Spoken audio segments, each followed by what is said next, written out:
ভগবানের জন্য ভোগ বানিয়ে ভগবানকেই অর্পণ করতে পারলাম না।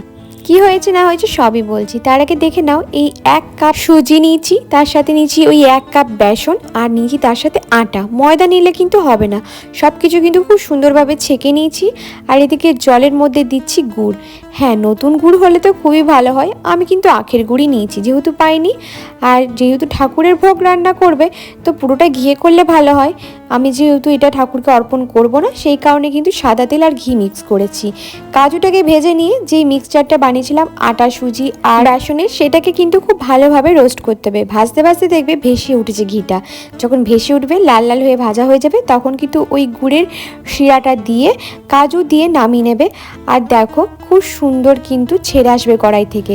আমার গ্যাসটা যেহেতু আমিষের, তাই কিন্তু আমি এটা ঠাকুরকে দিতে পারবো না। গোপাল সেবাই অবশ্যই এই ভোগটা একবার বানিয়ে দেখো। আর গোপাল সেবাই তো তুলসী পাতা দিতেই হয়।